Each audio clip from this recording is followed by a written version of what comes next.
live. He's nationwide. This is the Zach Gelb Show.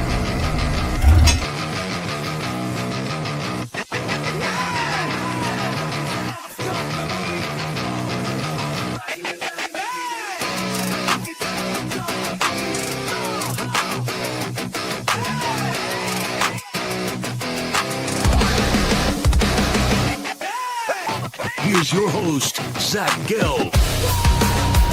Live from the Play Show, you're not overly ostentatious studios at 365 Sports here in beautiful New York City. Welcome on in to a Tuesday edition of the Zach Gelb Show. You could always get at me on the good old cesspool of Twitter or on Instagram, where I'm straight flexing at Zach Gelb. That's ZACHGELB. Or you can find me on TikTok at the Zach Gelb Show. Most importantly, though, youtube.com/@365SportsYT. youtube.com/@365SportsYT. Make sure you subscribe. Got Logan, got Andrew back in our Waco, Texas studios. Garrett Ross along the way as well. Coming up 30 minutes from now, inside of the 365 Sports family and the Rogue Media Network family, we will be joined by one Pete Sousa. A whole lot to do today. And Garrett, yesterday was an interesting day because we knew that during the show, Myles Garrett was, got traded from the Browns to the Rams, and then we got the official details of the deal once the show did end. We knew that during the show it was Myles Garrett to the Rams, the Browns were getting back Jared Verse and a first-round pick, and then we knew that there was other draft compensation. That compensation has since been finalized. It's Verse, it's a 2027 first, it's a 2028 second, and a 2029 third going back to the Cleveland Browns. A day later, when we have now almost 24 hours to digest, not truly 24 hours, but almost 24 hours to digest what did transpire yesterday between the Rams and the Browns. What's your biggest takeaway from the deal? I mean, I think the honestly, with the trade that went, or what the Browns were able to get back, I thought it was a solid deal. Like, I don't think that they gave up much to get Myles Garrett, which is fascinating. Honestly, I thought he would at least require a couple of first rounders. The fact that that didn't happen was something that stood out to me. And then just the fact that the Rams have been able to acquire, like, the mass amount of talent that they've been able to put together this offseason has been really impressive. And to see how this team comes together, that's what I'm fascinated to see during this upcoming season. The return is fascinating because I was someone that said, hey, Myles Garrett's going to get traded at some point. I didn't know it was going to happen before the start of the season, but I thought that he was going to get traded by the deadline or at the end of the season. We know 2 Super Bowls ago, he was on Radio Row. He looked me right in the eyes. He was like, I don't want to be in Cleveland anymore. I love Cleveland, but I want to go win a championship. This is strictly business. Then they gave him a $40 million a year deal. He took it. He stayed for another year. Had a historical season. Most sacks in the history of the NFL in a single season. He broke that record and all that. But I will say this on the return. A year ago, if he was traded an offseason ago and they never gave him the extension, he didn't play this year in Cleveland, I would have imagined he would have fetched back 3 first-round picks. Now, could it have been 2 first-round picks and a younger player? Yes. So a year later, he essentially did go for 2 first-round picks because Jared Verse is a first-round pick. Jared Verse is a 2-time Pro Bowler, 2 years in the league, was a Defensive Rookie of the Year. So you basically got 2 first-round picks back for Myles Garrett, a 2 and a 3. Is it a robust return? No. Is it the richest return? No. But it's not a bad return. The only thing is, when I read the article, this was kind of going very quietly, where the Rams kept on calling, and eventually the Browns said, okay, we'll play ball here. If they would have had some more open negotiations, and I don't know, if like Philadelphia or if Buffalo or the Lions, like whoever the team is that could have been in striking distance for Myles Garrett, the 49ers, could they have potentially, if let's just say they really had an open sweepstakes for it, could they have gotten more back? I guess. But my main takeaway here, Garrett, is that they got a first-round pick. They clearly didn't think they were to get 3 first-round picks. So instead of just taking 2 first-round picks from good teams, right? All those teams that I just mentioned, the Rams, the Bills, the 49ers, the Lions, like if they have a bad season, it's still not going to be a top 10 pick. Maybe they just missed the postseason. You get picked 20, 21, 22. So instead of getting 2 or 3 picks like that, because those teams are going to be contenders for the foreseeable future, at least in that small window of a year to 3 years, they basically said, we'll value Jared Verse and then just take another first-round pick and then still get something back in a 2 and a 3, which it's a luck game at those odds. So they could have probably got like 3 first-round picks from another franchise, but you wouldn't have been getting maybe the best value with those 3 first-round picks. No, that makes sense. Like with having the proven commodity, you've seen it from Verse. You know what you're actually getting at the NFL level instead of trying to use another first-round pick if that's what you were able to get a guy who you don't really know. You're just kind of basing everything off of expectations and potential. That definitely makes sense. But the Browns being able to pull this off or really getting Verse, I'm interested to see how that works, like on that end of the spectrum, because all the talk and the smoke, and rightfully so, is going to be about the Rams. But what does this look like? And what does this do for the Browns? It's something I'm going to be keeping an eye on as well. Well, I'll tell you what it does for the Browns. Nothing, really. They're going to be one of the worst teams in the league. Like, I'm a huge fan of Jared Verse. I predicted Jared Verse to win the Defensive Rookie of the year that he did so, which was 2 years ago. But even though Jared Verse is a really good player, right, he's not Myles Garrett. No. Like, I was talking to Channing Crowder yesterday when I was on WQAM, and he made a really good point. Myles Garrett is clearly the best defensive end in football. Oh, yeah. Like, we used to have debates. Is it Max Crosby? Is it Trey Hendrickson? Is it Micah Parsons? Is it TJ Watt? Those were healthy debates for a 2-3 year stretch. What Myles Garrett has done, he has clearly showed that he is the best defensive player in football, the best defensive end in football. And Channing said this, and this kind of puts into perspective how great Myles Garrett is. Channing said, Myles Garrett is better at defensive end than Patrick Mahomes is at quarterback. Ooh. And when he first said it, that was my response. And that was also Alejandro Solana's response, too, on WQM. We were both like, ooh. And the more I thought about it, he's right. Now, the impact that Patrick Mahomes has on the game, right, and the importance of the position, if I could have either player, yes, I would rather take Mahomes over Garrett because Mahomes is a quarterback, right. Myles Garrett is a defensive end. But if I ask you who's the best defensive player in the NFL, who's the best defensive end in the NFL, you instantly tell me it's Myles Garrett. Correct. For quarterback now, and I understand that out of the last 4 years, he's been to 3 Super Bowls, and he's won 2, and he has 3 total Super Bowl victories, and we all know what Mahomes has done. But the last 2 to 3 years, Mahomes' numbers have dipped, and it has set up a world where when you do these QB rankings 2 years ago, there's no doubt about it, Mahomes was number 1. Now a lot of people have Josh Allen as number 1. Right. Some people could argue maybe Matthew Stafford, who just won the MVP, is the best quarterback in the NFL.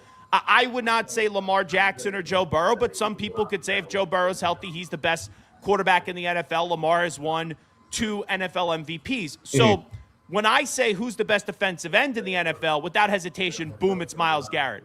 For quarterback, you really think to yourself now, is it Mahomes or is it Josh Allen? So to that point, I actually think, Garrett, Channing Crowder's take, at first it's like eye-popping. It's like, whoa, what are you talking about? But he's not saying he's more important, Garrett, to an NFL team than Mahomes.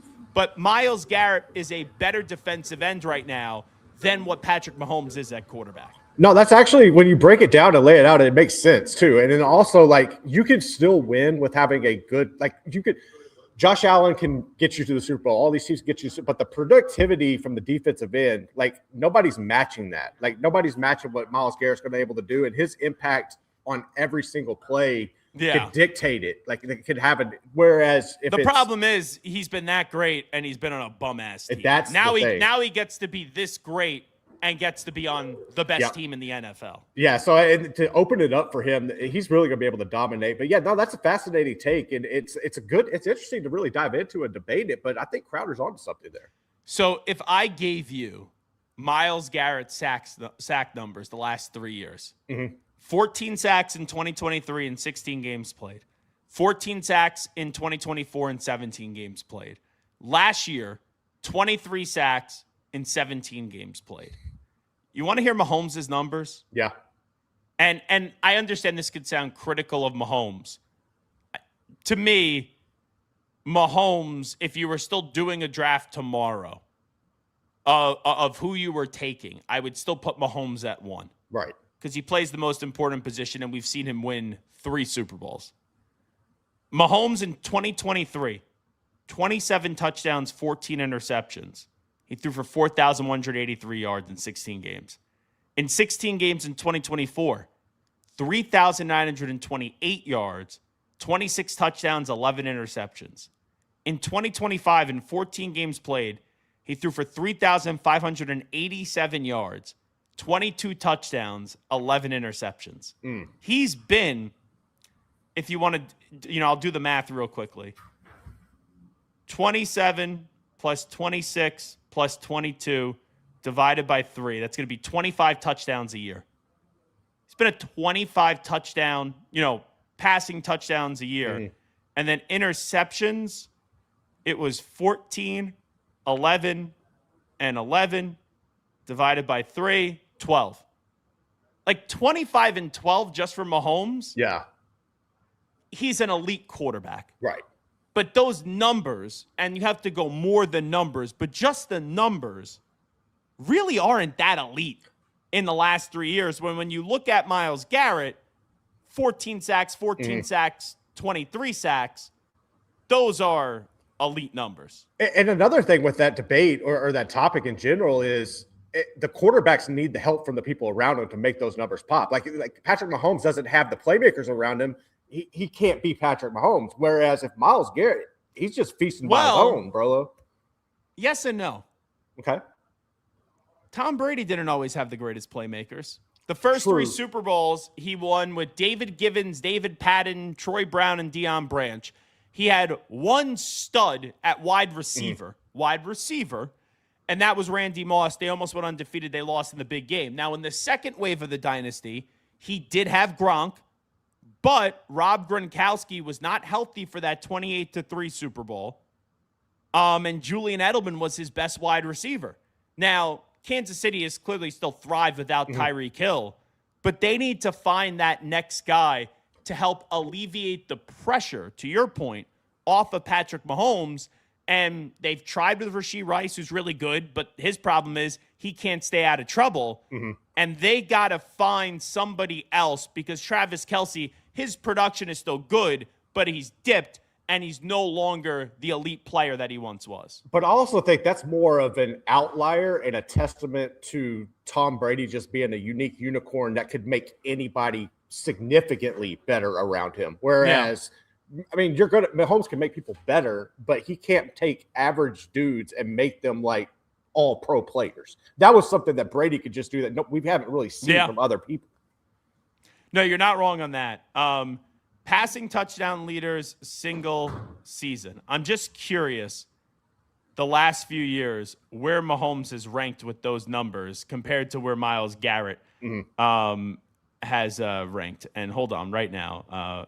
Passing touchdowns per season. But there's also like a deeper field for Pat. Like, there's more high caliber quarterbacks right now that he's going up against than there are like high caliber defensive ends. Like there's only a handful. Well, I guess you can make the. I don't know about that. You don't think like so? How many high end quarterbacks are there in the NFL right now? Mahomes, maybe 3 or 4. Josh Allen, Matthew Stafford, Joe Burrow when he's healthy, Lamar Jackson, and then you have a lot of guys like Jaden Daniels was a stud for a year. Drake May has been a stud for a year, but pass rushing wise, Will Anderson, Myles Garrett, T.J. Watt.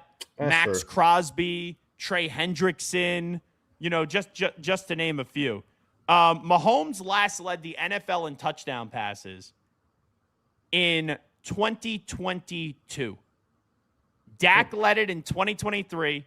Joe Burrow led it in 2024. And Stafford led it in 2025. And we've been saying he's been about 25 touchdowns a year kind of guy. Yeah. When he led it in 2022, he threw 27. Dak had 30 in 2023. Burrow had 28 in 2024.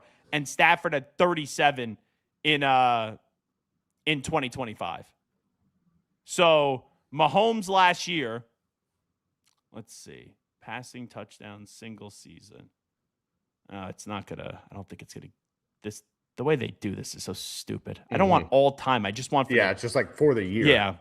Passing touchdown leaders 2025. Let's see if this pops up. Yeah, I think we're going to get it this way. Okay. Yeah, now I'll have this. Mahomes last year, he was 12th. 12th in that was I think yards. Hold on, let me just get this right. This is so annoying how they do this. But see what I'm saying? It seems like there's a closer pack where the people are there, but the numbers are similar to whereas you have elite DN rushers, but I don't know that their numbers would bear out the same. Like I think Myles Garrett would the gap between Garrett and the second best would be different, significantly different. Well, last year, sure.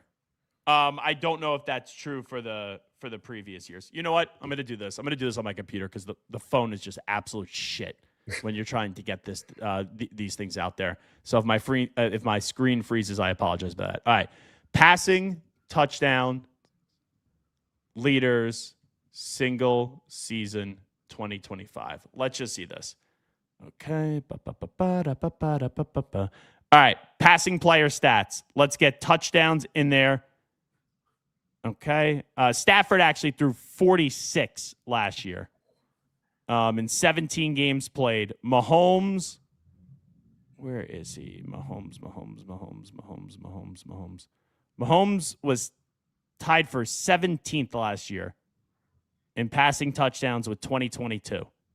Now, let's see if I could get to 2024. Yep, I got it. 2024 regular season. Burrow had 43. So that the first numbers I gave you were just wrong. I don't know why NFL Reference just had him wrong. Mahomes was 9th. He was 9th. And then let's see 2023 regular season. Dak was 1. Mahomes was 8th. So that's how far the discrepancy was there. Now let's do sacks. And let's see sacks from 2025 and then down. Myles Garrett, 23 sacks last year. Brian Burns for the Giants was second with 16.5. See? Danielle Hunter was third with 15. And then Aiden Hutchinson was 14.5. But that was a record-breaking season. It's like when Randy Moss had 23 receiving touchdowns. Like the numbers are going to be skewed. So then if you look at it from the 2024 regular season, Myles Garrett had 14. He was tied for second. Trey Hendrickson had 17.5. Nick Bonito had 13.5. Kyle Van Noy had 12.5. And Danielle Hunter had 12. And then in the 2023 regular season, TJ Watt had 19. Hendrickson, Josh Hines-Allen, 17.5. Khalil Mack, 17. Danielle Hunter, 16.5. Max Crosby, 14.5. And then Myles Garrett, 14. So it does feel like Myles, right, at least from what I just read, is closer to the top of the league in production in the most identifiable category for a pass rusher sacks than Mahomes has been in touchdowns for the last 3 years. No, that makes sense. It's just fascinating to see this debate unfold the way it has. And I mean, you could make a case for either side of it, but I'm with Channing on this. I think it's unique the way that he's been able to do. No, I think the way he worded it is right. Yeah, he laid it out If he just said that Myles Garrett is better than Mahomes, I'd be like, no. I would interpret better as I would rather have Mahomes than Garrett because of the position that he plays. But when he says Myles Garrett is better at defensive end than Myles Garrett is at quarterback, that's a different statement. Yeah. Because right now, I ask you who's the best defensive end in football, you would say Myles Garrett. Correct. For quarterback, you could say Mahomes, you could also say Allen. And that's where it's tricky. It's a slight technicality. Like we are sitting there basically in the 5-star resort, and we're saying, like, how do you like your eggs done? Right, exactly. Right? As one person likes it sunny side up, one person wants it scrambled, one person wants an omelet. Like, we are all in selective snobbiness, if I could just say so myself. All righty, let's hear from Jason McCourty. He was on the ESPN earlier this morning. He says the Rams are definitely the team to beat in the NFL. Absolutely the best football team in the NFL. There's not an analyst that's going to come on TV today and say anything opposite of that when you look at what they've done this offseason. What I've been so impressed about is the last time the Rams did this, they traded for Stafford, they won a Super Bowl. After that, though, they were a 5-12 team. Everyone was talking about McVay potentially going to TV. Here we are a few years later. Yes, they make this trade and screwed in picks, all of that. But the building that came up to this, when you draft a guy like Puka Nacua in the later rounds, Kyron Williams, Byron Young, when you hit on those guys, it gives you the ability to make a trade like this because you already have a team that you said was your favorite for Super Bowl contenders going into this trade. So it's so impressive by that entire organization, what they've done since then. I'll ask you this, Garrett. No one's going to tell you right now that the Rams aren't the best team in the NFL. No. On paper, the Rams are the best team in the NFL. Who would you say is the second best team in the NFL, though? I was literally thinking about that this morning. Because I think that is wide open. It is. I don't think there's a clear-cut second. I think you could make an argument for about 3 or 4 teams. Do you want to take a guess who right now, according to FanDuel Sportsbook, with their odds, the Rams have the highest Super Bowl odds to win the Super Bowl at plus 550. Do you want to guess who is at plus 1,000? Plus 1,000. The Broncos? No. No? The Broncos actually. 1, 2, 3, 4, 5, 6, 7, 8. 9. They're not even in the top. They only list 10 teams here. They're not even in the top 10. Oh, wow. Philly? Nope. Philadelphia is actually 10th. And it makes sense that their odds go down a little bit with the A.J. Brown trade yesterday. I'll give you one more guess here. The Bengals. Oh, no. Not the Bengals. They're not even in the top 10. The Buffalo Bills. Okay. And it's like, you tell me the Bills are the second best team in the NFL, I go, You know, I would still think it is. Who? I still think it's the Eagles. That would make sense. Now, no A.J. Brown, but he was a headache at the end in Philadelphia. You still got Jalen Carter. You got Jordan Davis. You got Zach Bond. You got the 2 corners that they got. The kid out of Toledo, who Quinyon Mitchell, who's a stud. You got Cooper DeJean. And then offensively, Jalen Hurts, Saquon Barkley, Dallas Goedert, Devontae Smith, now wide receiver 1, Mekhi Lemon. Yep. I would still say, based off consistency, even with their drama the last 4 years, but even with the drama, the results are what the results are. They've been to 2 Super Bowls. I would still say the Eagles right now would be the second best team in the NFL, in my estimation. No, that makes sense. And it's funny, too, because like both of those teams, the Rams and the Eagles, are built like almost spitting images of each other. They draft well. They do excellent job in the offseason. Like it's you just like have more confidence. And I'm a Exactly. Jalen Hurts guy, but you have more confidence with Matthew Stafford over Jalen Hurts. But that's about it. Like outside of that, like they're almost the same franchise. Yeah, Puka and Devontae is more reliable than, Devontae Adams is than Devontae Smith and Mekhi Lemon. Right. Defensively, though, geez. It's tough to not say the Eagles are better, but I think it's the Rams now. They got Myles, Garrett, Fisk, Turner, Young, Lake. They also traded for Trent McDuffie. They signed Jalen Watson. The Rams have the best roster in the NFL. Oh, without a doubt. If their quarterback stays healthy, they should be in the Super Bowl once again.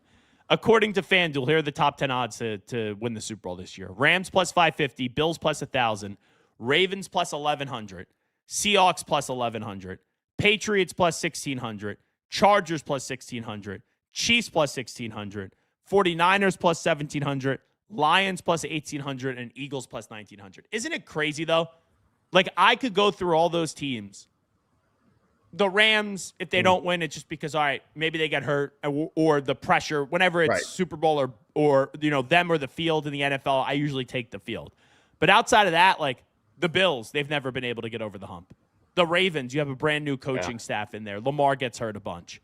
The Seahawks, they just won the Super Bowl and lost a lot of talent. The Patriots, will there be some regression after the great year that they had a year ago? The Chargers, can Herbert win a playoff game? The Chiefs, they didn't even make the playoffs last year, and they just lost their entire secondary. The 49ers, they're never healthy. No. The Lions, they just missed the playoffs, and the Eagles just traded A.J. Brown.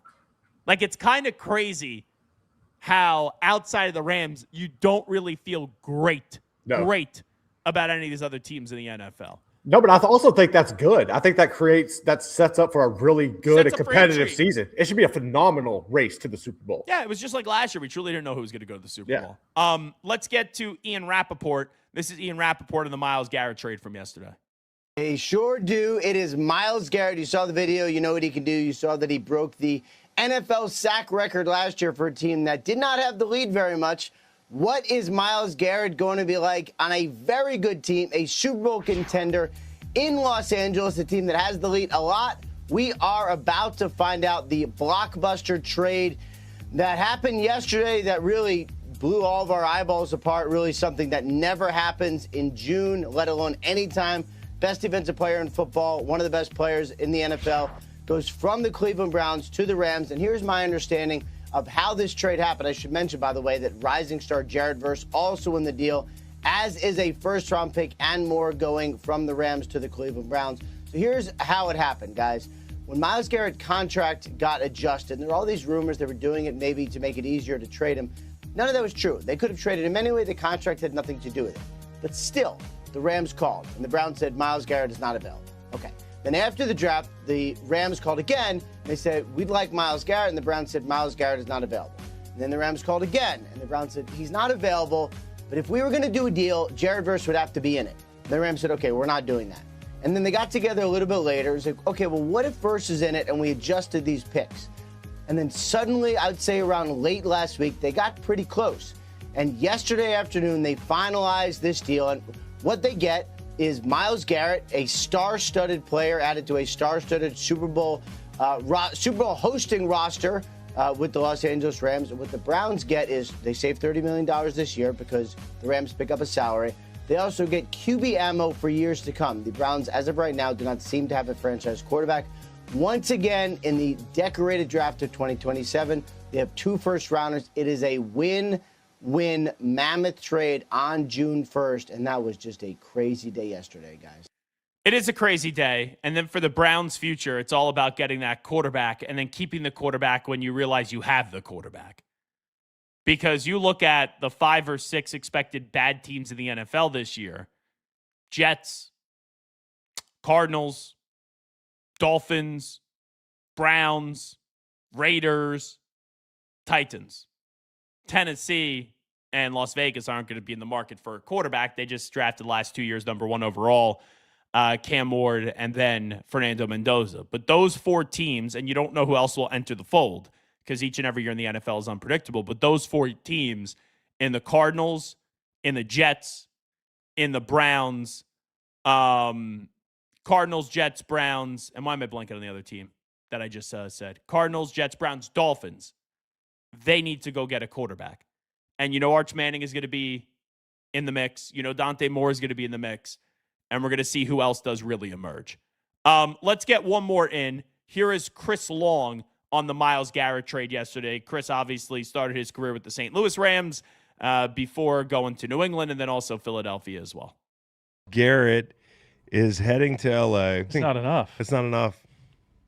It's not enough. Proof of concept. They've already after them picks and won a Super Bowl. Not to mention, dude, their picks are all low picks. It just feels like the Rams do what they want, dude. They go for it. There's a couple GMs in our game that are like, fuck the rules. And they win. And they win. I just looked at 125 and a half sacks in his 9-year career. I think there's an interesting take here, and this is not a far-fetched scenario, but plays another like 8 years and accrues like 100 sacks, which for most people that's laughable to project that onto a player. But like even into his 30s, I think this guy could average 12 and a half sacks the rest of the way with the Rams, especially if the Rams continue to play well and the Ty Simpson thing works out and all that stuff. But like, let's say he plays another 8 years. The reason I picked 8 years is because Julius Peppers played like 17 years. I think you're going to look up at the end of this thing and say, Myles Garrett breaks Bruce Smith's record, and Myles Garrett has 100-plus sacks on 2 different teams. That would be crazy. If he gets 100 more sacks with the LA Rams, that would just annihilate the record books. All righty, sports. It's the Pete Sousa Show. We will get to Pete Sousa coming up next. We'll be back on the Zach Gelb Show in 2 minutes or less. The 4-burner, side sear burner with Clearview Glass stainless steel grill from Monument Grills. Made of tempered glass, which is strong, insulated, and allows you to check your grilling without lifting the lid. Our porcelain-coated cast iron cooking grids offer a large cooking surface of 513.3 square inches, primary cooking area, with even heat cooking. The Monument Grills include LED control knobs and are easy to light with pilotless electronic ignition. Better grilling, better value, Monument Grills. Protect your online privacy with NordVPN. Browse securely, access content from anywhere, and keep your data safe with military-grade encryption. Whether at home or on the go, NordVPN ensures your digital freedom. Stay secure. Download NordVPN today at nordvpn.com. That's NORDVPN.com.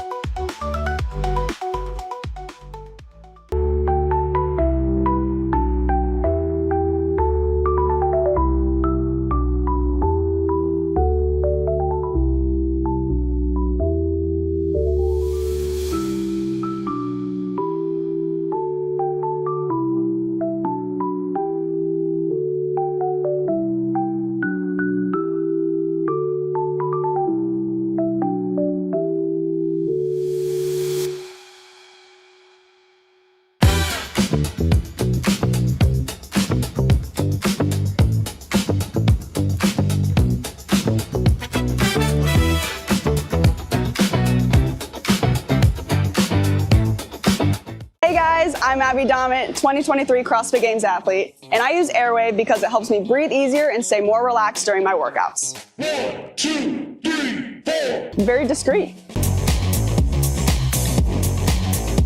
He's live. He's nationwide. This is the Zach Gelb Show.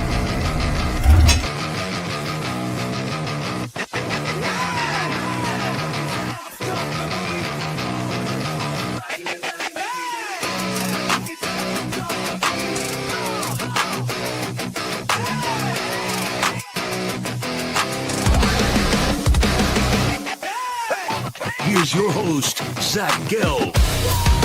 Sports. It's the Pete Sousa Show. I don't sing it as well, but that is such a catchy jingle here that we have on 365 Sports. The host of the Pete Sousa Show, of course, Pete Sousa here with us on the Zach Gelb Show on 365 Sports. Pete, how are you, my friend? I've been trying to change that jingle for like 2 years now. Why? Maybe I'll keep it. I don't know. It's just like, you know, sometimes. It's like when I go to Springsteen, I want to hear Rosalita and Born to Run. I don't ask him to go play something crappy. Well, I guess we'll keep playing the hits, and I guess it is just corny enough. You know, your ego wants you to have something with a little more teeth, but I think you're right. Maybe it works. We'll leave it for now. That's because you're intelligent. I'm dumb and stupid. Simple works. So I hear that. It's simple. And I'll kid you not, I'll be on the elliptical this morning. I'm like, oh, we got Pete on. And it's like, sports. Like, I get it. It sounds a little cheesy when you just hear, like, if my show was football, I'd be like, I hate it. But in reality, I do think it's a good jingle for you. Well, I'm taking your word for it because you know what you're talking about. So you actually have just saved me some trouble. There was a show in New York called Joe and Evan. It was with Joe Beningo and Evan Roberts. It was sure. Joe and Evan and Joe. And it was the best. It was better than the Mike and the Mad Dog jingle. I mean, and the Mike and the Mad Dog jingle was basically like an 80s action sitcom. So it was perfect. I mean, that lets you know, like, you know, just keep it simple. By the way, are you in bougie country today, or are you? I am outside. Snob right now. I am right, like a stone's throw from Villanova. I'm in my mom's little courtyard. Well, I'm getting married on Saturday. Wait, what? Yeah. So I'm like, I'm anxious. Let's just put it that way. Wait. This is the week of your wedding, and you're on the Zach Gelb Show on 365 Sports. And Mitchell Robinson won't play the NBA Finals with a broken pinky. I mean, we know who the gamer is around here. Well, I think he's going to play. I think he's going to play too. But still, I wouldn't be. I'd be all the way. There's no doubtful, questionable. It's only probable for me when I'm talking to you. So is the wedding what, Saturday night? Saturday at 1:30. Rehearsal at 5 o'clock. The wedding's going to be at Villanova, and I've never been married, so that's like the big thing. It's just a first. My condolences. It's a first. So I've never been through it. So it's more like the details than anything else. I've already given way to my life totally being something different. I just want to get through this day now. But everybody says, don't think that way. You got to be where your feet are. I even went as far as to ask ChatGPT yesterday how to get in the right frame of mind, which is when I knew it was a bridge too far. And of course, I got an amazing answer. So I'm wondering if I should drive down to Villanova this weekend and just crash the wedding. Dude, you're welcome to come. Honestly, it's at Villanova. The reception's at a place called the Refectory. I would love to see you. So you are more than welcome to come. Have you ever heard of the Ed Orgeron, Sean McVay story? No. It's one of my favorite stories ever. Peter Schrager, who's very close with Sean McVay, was at his wedding. And I guess the day after the wedding, a buddy calls you, is like, yo, great wedding, blah, blah, blah. So that's Schrager to McVay. And Schrager goes, I got to ask you a question. The night before at the reception, he's like, yeah, wasn't that awesome the night before? He goes, how was Ed Orgeron there? And then he wasn't at the wedding. Do you have some connection with Eddie O? And he goes, yeah, wasn't it crazy? He just showed up. Ed Orgeron heard there was an event, was in town, and just went to the night before the wedding and just crashed it at whatever fancy schmancy resort that they were at. And that's why he's a one of one. And that there's only certain people who can pull that off, by the way, without people be like, why did he just come? With Coach O, it's like, yeah, it's totally normal. I got my one Coach O story. And I'm not saying this is an indictment on who he is as a guy, but I saw him. This is when I was in Waco doing the morning news. He was in town to see Dave Aranda because he had just retired. And he's getting off the elevator and he's just comes out, Coach. And his beautiful wife has all the luggage behind him getting off the elevator. I was like, that's interesting, man. You know who rules the roost, baby. Yeah, it's Coach O. It's probably why him and his wife ended up getting divorced because I was with Joe Burrow. I tell the story in the show all the time. I was with Joe Burrow working for Sirius the night he won the Heisman. And I was with Ed Orgeron, right, who was there supporting his player. So we did this interview, and him and his wife were like this. You just never saw Ed without his wife and everything. And then a few years later, I'm at a Super Bowl party with Josh Booty, LSU royalty. Sure. And we see Ed Orgeron at the party. And Coach O is enjoying himself. So the next day, he comes on the show live from Radio Row, and he goes, Zach, I'm a recently divorced man. He goes, weren't they the most beautiful looking woman you've ever seen in your life at that party last night? On the air. And he said it about 3 or 4 times. So I think Ed O is really enjoying this new life and now is back at LSU with Lane Kiffin. And by the way, I love that hire by Kiffin because as much as if we're going to give Lane Kiffin a hard time for all the stuff we do, and a lot of it, is deserved, he's showing a lack of real ego there, or just kind of, it's the right thing to do. And in some circles you think, man, I'm not going to give this guy a platform. He could pretty much eclipse me, socially or as far as the public opinion is concerned. But I think it's a wise move to bring him under the tent and to kind of, that gains some cred with the folks there in Baton Rouge and around Louisiana, because you got to swallow that state whole as a coach if you want to win there at LSU.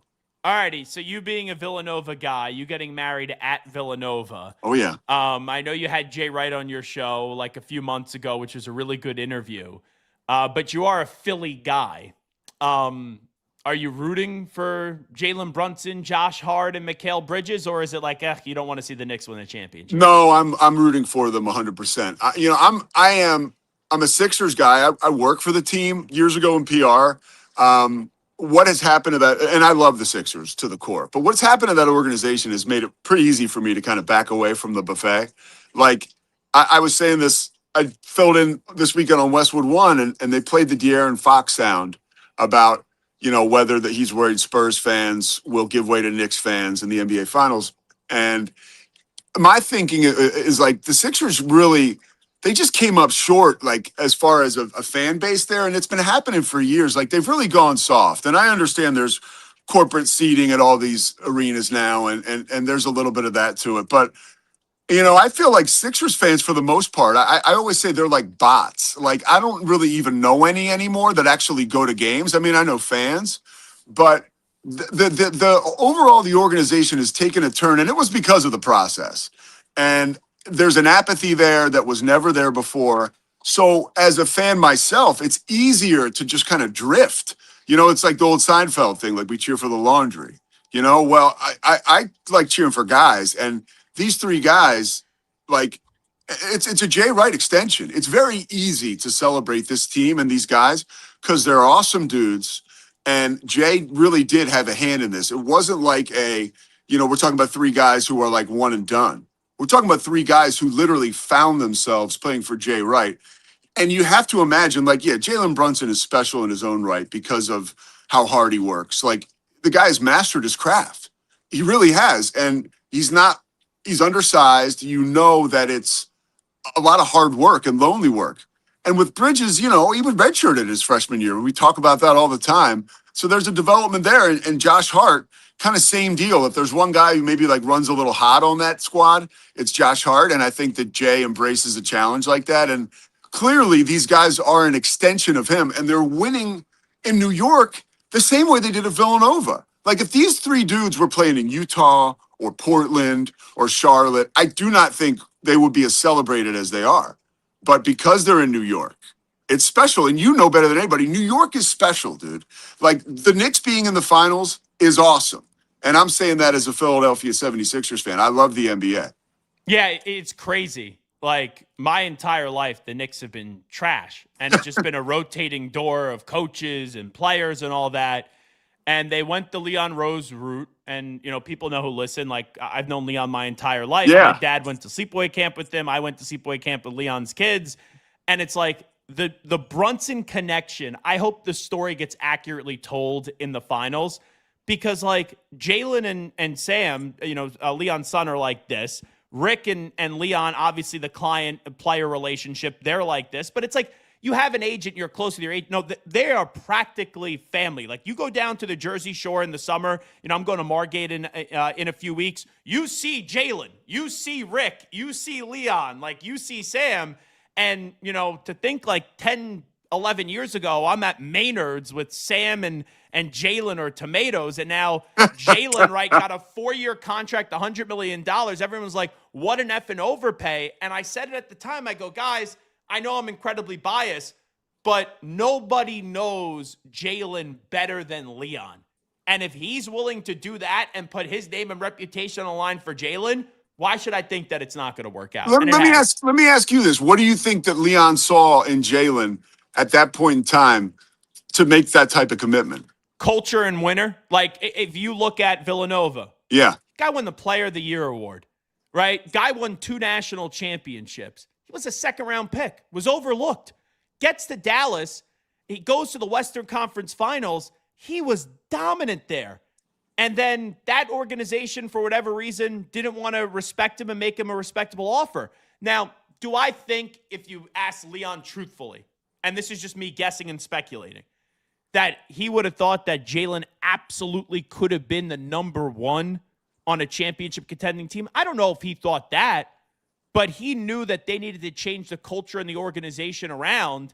And I kind of compare Jalen to a better version of Jared Goff. And I've never said this until now. I just thought about this in the moment.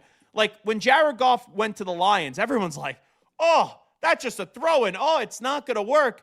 And Jared Goff the last 3 years has been a really damn good quarterback where they've been to the NFC title game. They've been the number 1 overall seed. So I look at Jalen. The Knicks needed a culture change. Jalen is a culture player. And he's also, for a player that's been great for years, has just constantly been overlooked. So it makes sense that the guy that knows him the best wasn't going to be the one that overlooked him. And I think I like to kind of piggyback on that, which I hate that term, but I'm jumping on your back.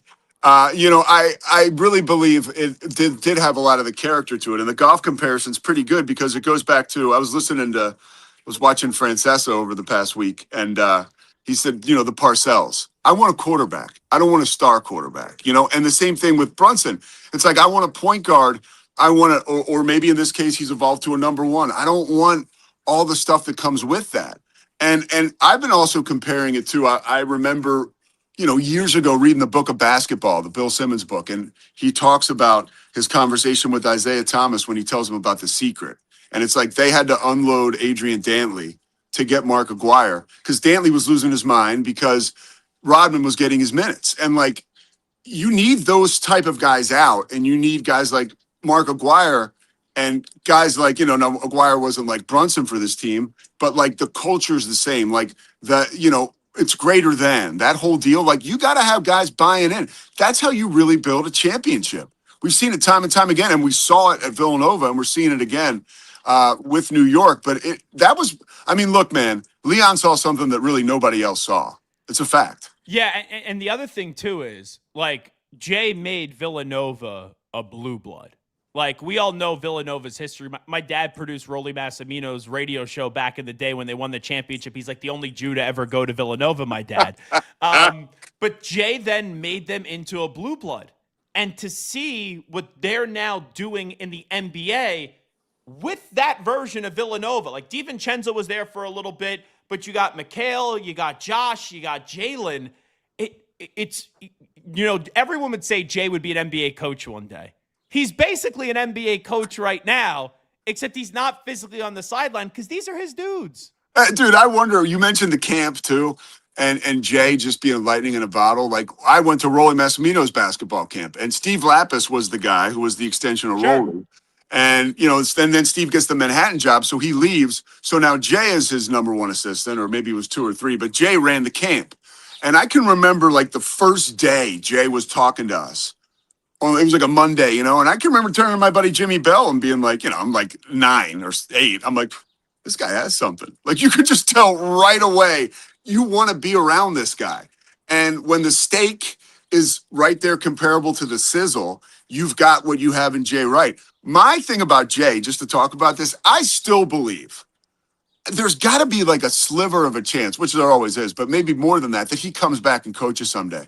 Just because he's young, he's like the competitive juices that's just what coaching's all about. But everybody tells me no, including him. But I still think these guys, they don't put this stuff down that easy. I'm going to say he never coaches again because I don't think if he returns, he's going to college because he doesn't want to deal with the NIL stuff. Yes, 100%. But if he was going to come back, how wouldn't he have come back this past year when the Knicks job was open and he could have coached all of his guys? Like, if he didn't have interest in that, I don't think he's ever going to come on back. And I think he's just going to enjoy with his feet up, My only addendum to that would be, I think time and the human condition, and he's very comfortable in his own skin. I just think there's one thing that these guys know, and it's coaching, that that's intoxicating. So we'll see what happens. I mean, odds are he won't. Is he going to your wedding?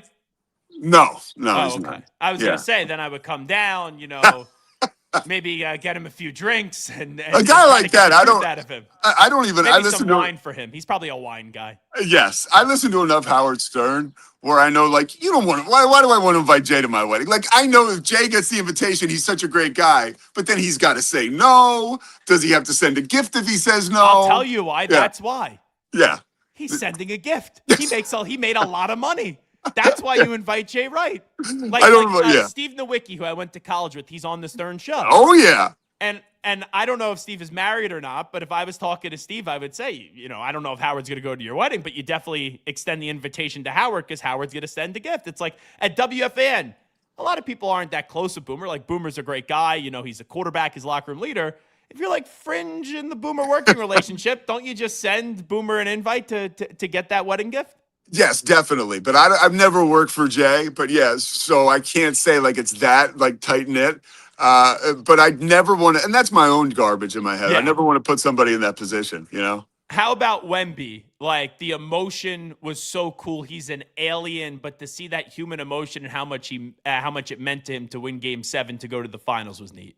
Dude, I was talking to ESPN, Paul Biancardi, the director of college scouting, and he knows all these guys. He's in Italy right now at a Euro camp. He knows these guys, with the younger kids. He's known these guys since they're 13, 14.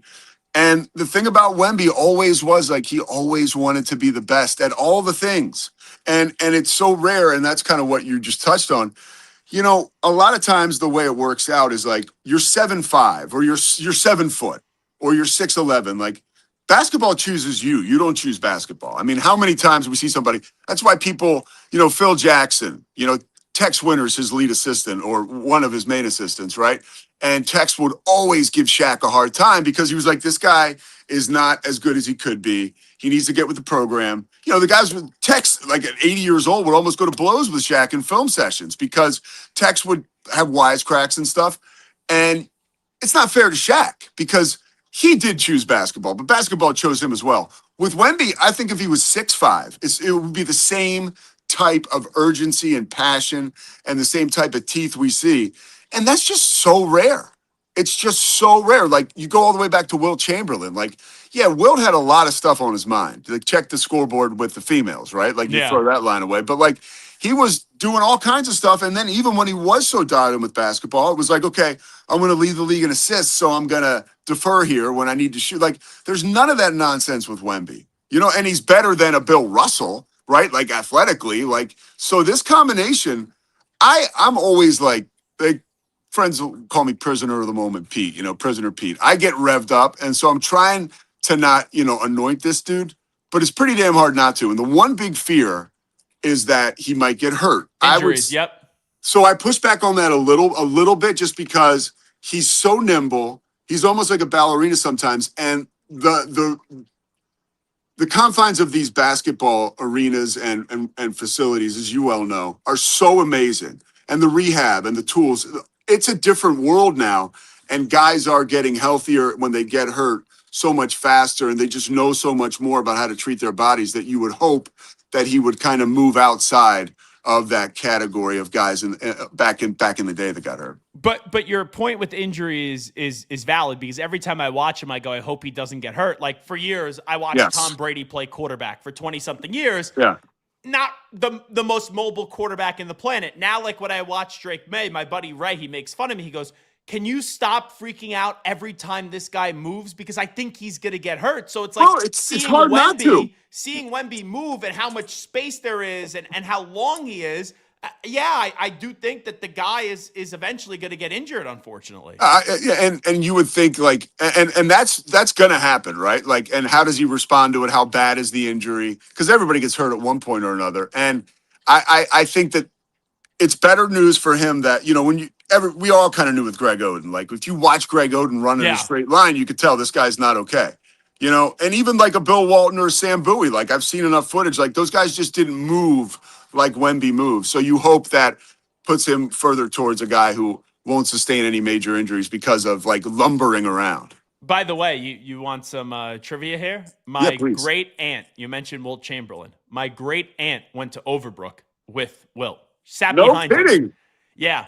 And my dad met Wilt once and he was like, do you remember Virginia Kendall? He was like, Ginny, of course.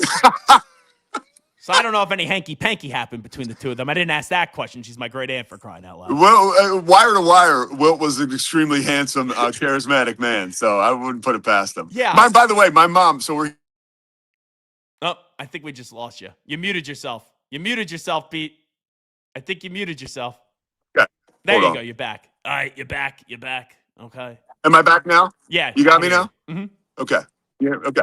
So my mom, I was jogging around Villanova's track yesterday, and my mom went to Prendergast High School. She worked at Villanova forever, worked in the athletic department, and I was looking up on their wall of fame, and I saw the name Al Atkinson, and I think I know a lot about Villanova football, but he's not coming to me. So I look him up, and I see that Al went to Monsignor Bonner, and he's exactly the same age as my mom. Bonner and Prendergast are like brother and sister schools in Upper Darby. So I come home, my mom's here. I'm like, do you know Al Atkinson? Like, you guys are the same age. She goes, I knew him very well. I'm like, okay, I'm good. You know? And she also says that George Raveling, well, she used to say that George used to hit on her, but she felt like she was too young. Yeah. So wedding coming up. Yeah. You're running around, right? You're in good shape. Do you get a cheesesteak since you're? Oh yeah, back in we're the getting area? cheesesteaks. That's kind of part of like the theme on Saturday night. We're having an cool. after party at my buddy Murph's house, so we'll have cheesesteaks and stuff there from the local Conestoga Pizza where I grew up. It's the best. Gotcha. So, your road, and I want to ask you a few football things that we'll let you run, and I appreciate you doing this. Of course. Your road. So you were doing NBA PR, and now all of a sudden you're like all over the place on ESPN doing any play-by-play known to man. How did that go about? Like, how did you make that jump? Because a lot of people go from on air to PR, not PR to on air. It's a great question. And I appreciate you asking that. When I was in college, I went to the University of Richmond. I got a football scholarship. I had a heart problem, so I couldn't play. They kept me on scholarship, and I was kind of an extension of the football team, but I also called games on the student radio station. So then I got out of college. I was a party animal, drinking, using all kinds of drugs, living in New York. And I always had this drinking problem I couldn't shake. And even when I was working in the NBA, it was still prevalent. So I was working for the Sixers. I actually, they eliminated my position. They eliminated me. And this is probably 2010. And then I started to do some broadcasting work for the Hornets on the radio side. And I was decent enough where I had a job working for an NBA team. I did like halftime. And then I was like, the alcohol and drugs just were a tidal wave. They wiped me out. And in 2011, I got sober. And I was sitting in this rehab. I was like, what the hell do you want to do? You want to call games. That's what you want to do. And I knew enough people. My real entree into that was Billy King gave me a job to do play-by-play for the Springfield Armor. Because I knew Billy from the Sixers, still a buddy. Billy gave me a job as a play-by-play guy for the Springfield Armor. And that's how it started. And then you just grind. I mean, I lived in a Red Roof Inn in Springfield, Massachusetts for like 2 seasons. I got into TV news, which was like not a wrong turn because you become such a better broadcaster being on the air for 2.5 hours every day. I was an awful news anchor, but I got good enough where when I started to call games in Central Texas on ESPN Plus and all that stuff, I got some opportunities and I just kept grinding. And then some people at ESPN got my tape and NBC. And so it's, I just don't say no. I just, cause I love it. And I heard the last thing I'll say on this for any broadcaster, like young or old, listening to this, I'm listening to this Jim Lampley book. I'm just about done. And, Jim Lampley, who had a career like a one of one, like a 1%er. I mean, like he worked like 20 Olympics, like something ridiculous like that. But he was on a downtime. NBC sent him to do cheerleading because they were pissed at him. And he talked to Jack Nicholson and he was like, Jack, what do I do? Because Jack was his buddy. And Jack said, there's no lesser parts. There's only lesser players. And basically, like any job you get, you got to attack it like it's the biggest game in the world, Jim. Like you go do cheerleading like that. And Jim said that saved him. And I've always taken that approach. And that, I think, catapulted me up into somewhere where people can actually see me on television now calling games. I wasn't planning on going down this road, but since you bring up addiction, like a guy like Brendan Sorsby right now, where he was in an inpatient rehab for 30, 35 days. We're waiting for this injunction ruling if he's going to be able to play college football or not. Like, what are your thoughts on that whole situation and what the NCAA should do here? I think that situation is so screwy because it's such a different time. Like when I was in my addiction and acting like a maniac, I loved to bet, but it was kind of a pain in the ass. Even if I wanted to bet on the Sixers, I had to, and with a knowledge of stuff, I would have had to call Vito the bookie and go through a guy. No, now this is an epidemic. Like the gambling on college campuses is out of control. And the goalposts have moved. So like when you say, oh, betting on your own team, that's insane. It is. And honestly, it's a tough argument to make that he should be playing football again in college. But at the same time, the accessibility and like the problem, if you look at the numbers, like the increasing situation and problems that are facing these college kids with this gambling is getting really ugly. And he's a reflection of that. So I would have liked to have seen the NCAA suspend him for 3 games, kind of own it. I mean, because the NCAA makes a lot of money off the gambling, not like, hey, here's my hand, here, take your fist and take it. No, but they make money through TV deals. They make money through logos that end up in casinos. Like they're getting paid and all this stuff. I mean, the NBA is a total fraud. I mean, the NCAA, excuse me. But that's a story for a different day. But I think for Sorsby, like literally, the best thing that could happen to him is just I think his stock is weirdly kind of high right now. End up in the supplemental draft, go to the NFL, and move on. I think I don't think he'll play in college, and I think if he did, it could get weird. Yeah, and you know this, like you first have to admit you have a problem, and then also want to go get help. Yeah, and like for him, all right, he got caught. He goes to this rehab assignment for 35 days. And like, I just wonder the mental side of it. Like, are you even in a good enough headspace in a month where you could go back to playing the sport where you're on one of the best teams in college football and like, there's always going to be that temptation of gambling again. But is that even healthy for you to even resume playing college football? I wonder that. Well, sometimes, and you know this, like it can be a sanctuary for guys, and it can almost help in recovery. And I also think, one of the things they tried to do to appeal to the NCAA was they said, hey, it was almost like when Michael Vick got in trouble with the dog fighting, he was like the face of like, not abusing animals, like it was almost like he was a circuit speaker. That's what they wanted Brendan Sorsby to be for the NCAA. But the NCAA was still like, no mas. I think the best thing for him is he goes to an NFL team and takes the route that like quarterbacks used to take like decades ago and holds a clipboard for a couple years, gets well, and then we'll see what the guy's made of. Are you heartbroken that A.J. Brown is no longer on the Eagles? No. I mean, look, I believe the position of wide receiver in the NFL in particular is I know John Harbaugh is way brighter than I am. I'm surprised to see Odell Beckham back in New York. I don't understand that. I think there are a lot of good young wide receivers that you can plug in that like, yeah, A.J. Brown is special, but when you bring turmoil like that to a locker room, I think it's enough already. Yeah, and on the other end, the other big move yesterday, Myles Garrett, he's got to be on cloud 9 because he goes from Cleveland to the Rams, but I feel bad for Jared Verse. You go from the Rams to Cleveland, jeez. I do, but Jared Verse knows how to be on a bad team. He played football at Albany, so he'll be all right. That is a good point. Yeah. Last thing that I'll just bring up, because I want to circle back on one thing you said. And not a knock on Albany, by the way. It's just a smaller school. It's a little bit different when you're undefeated at Florida State. Yeah. So you talked about the Philadelphia sports fan. When I'm in it, and I was in the Philadelphia sports scene, it's like, all right, you got to be 4 for 4, and you think all the fans are 4 for 4. You're 100% right. Now being away from it, this is an Eagles town and an Eagles city, and it's Eagles 1 and it's everything else. And it's like, all right, if the Phillies are on a run, fans get into it. If the Sixers are on a run, fans get into it. The Flyers is more of a niche fan base, but if the Flyers are on a run, everyone gets into it. The Eagles could be the worst team in the league, and everyone's still into it. I think that's the separation. The passion's insane, but it's clear the Eagles are one, and then it's everyone else behind them. 100%. Yes. Sports. Yes. It's the Pete Sousa show. There we go. All righty. Well, congratulations. Have a great wedding, and maybe we'll crash the party on Saturday. Dude, Zach, I could talk to you all day. You're really, really amazing at this. I appreciate the time, man. You got it. There he is, Pete Sousa, who's about to get hitched this weekend, joining us on 365 Sports. Garrett, did you know that? I know that you work with Pete from time to time. Did you know Pete was getting married this weekend? I knew he was getting married. I wasn't sure it was this weekend because a couple of weeks back when I filled in for Cam on his show, him and his fiance were up there getting the certificate, but I wasn't sure that when the wedding actually was. Should we go crash that wedding? Bro, if I was up there, I would heartbeat. Like, do you think that was a genuine invite? Yes, he loves you. No, I know he loves you, dude. He would actually, yes, he would. I met Pete at the Super Bowl this year, and I've been on his show before, and we hit it off.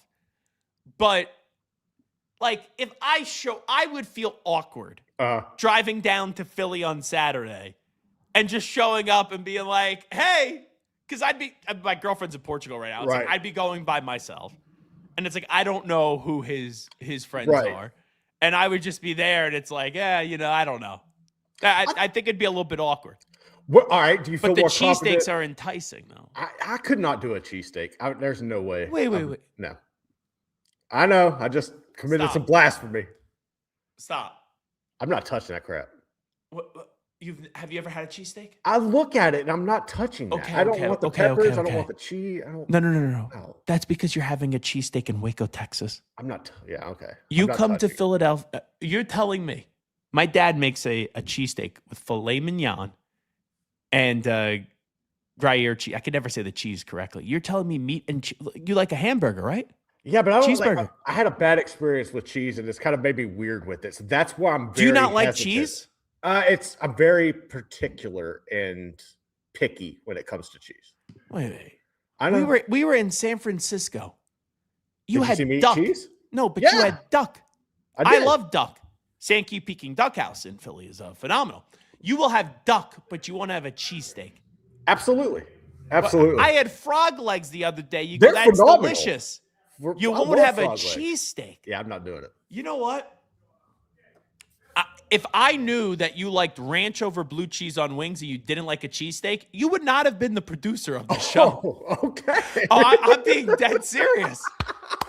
Those are major character flaws. Hey, I'll accept it. I will take my flaws and embrace them. I don't know where Two-Tone Tony has been. He's been like MIA the last 2 days. But if he was here, I would tell Two-Tone Tony, like, do some Photoshop. Because when Two-Tone Tony listens back and finds out that you don't like cheesesteaks and that you prefer ranch over blue cheese, absolutely, it's not me you're going to have to worry about. Two-Tone Tony's going to smack you over the top of the cabeza. Okay? All right. Capiche? All right. I'm waiting for it. You going to go to Pete's wedding? You going to fly in? Go? This Saturday? Dude, I would love to go to Philly just in general. I've never been. Absolutely. Fun if I had an town. opportunity, I would go. Okay, hold on. Let's see. Let's just see something. Where would you fly out of? Dallas? Either Dallas. I would either go out of Love in Dallas or Austin to fly up there. Okay, let's see. Dallas to Philadelphia. Let's see. Last second potential flight for you. Let's say you leave on Friday, you come on back on Monday morning. Uh-huh. Let's see. Oh, my Lord. Non-stop. It's $629 round trip. Nah, I'm good. You could fly Frontier. You got to make a few stops. It would be $450 round trip. It is ridiculous to fly right now. Yeah. All righty. This is Zach Gelb Show right here on 365 Sports. We just talked to the Pete Sousa Show. We'll take a break. We'll come on back. We're talking A.J. Brown next. Do you have a second? Yeah, come on in. Thanks. I'm having an issue with Ralph. With Ralph? He keeps stealing my lunch. He's just researching new flavors. That is slow smoked turkey. Ralph steals my lunch all the time. You get used to it. He also peed on my bag. He is warming up to you. You know, starting a new job is a big change. I want you to think about how you can be more accommodating to Ralph. We're all co-owners here.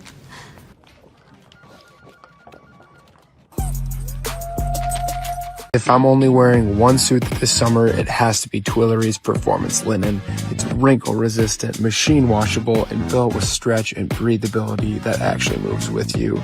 It'll keep you cool, sharp, and stress-free at your next event.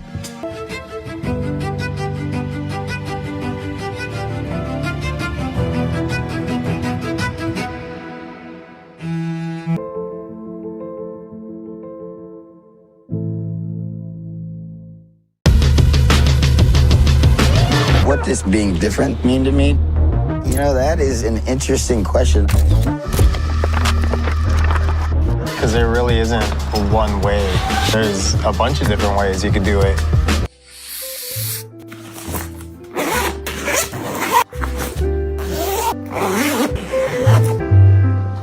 But love is passion. Someone you can't live without. What do you want? You know, what's that really good non-alcoholic beer I keep hearing about? Do you have that really great non-alcoholic beer that I keep seeing? You mean athletic? You're looking at it. It's athletic. Ask for it. He's live. He's nationwide. This is the Zach Gelb Show.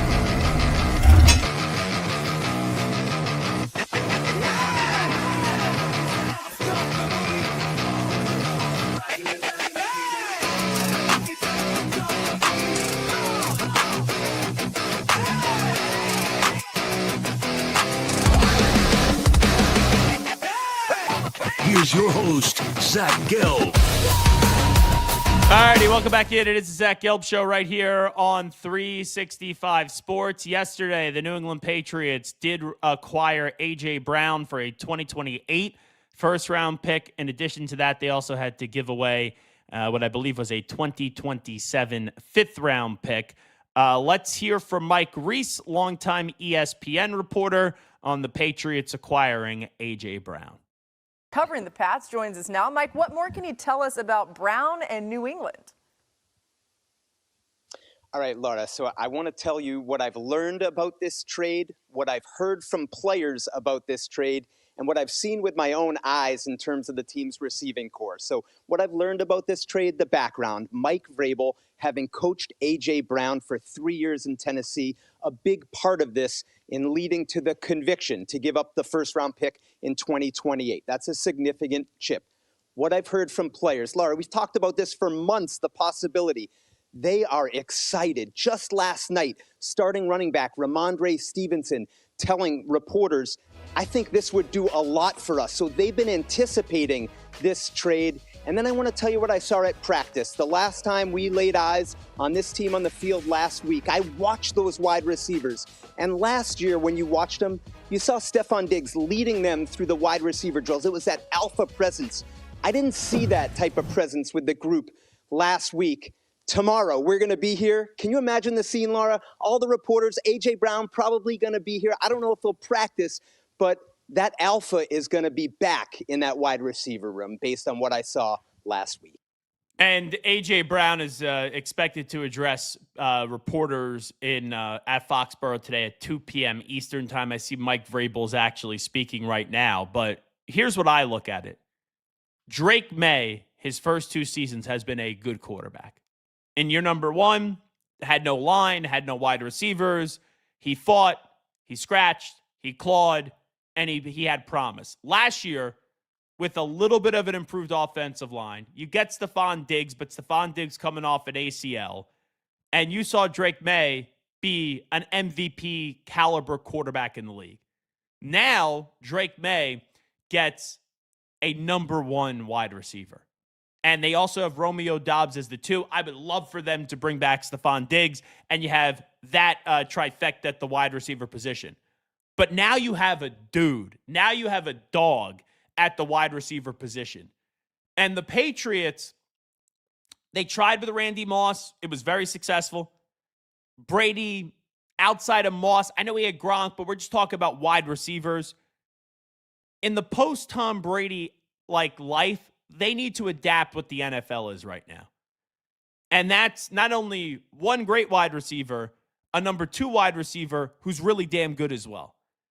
And ultimately, they got to block, and Drake's got to stay healthy.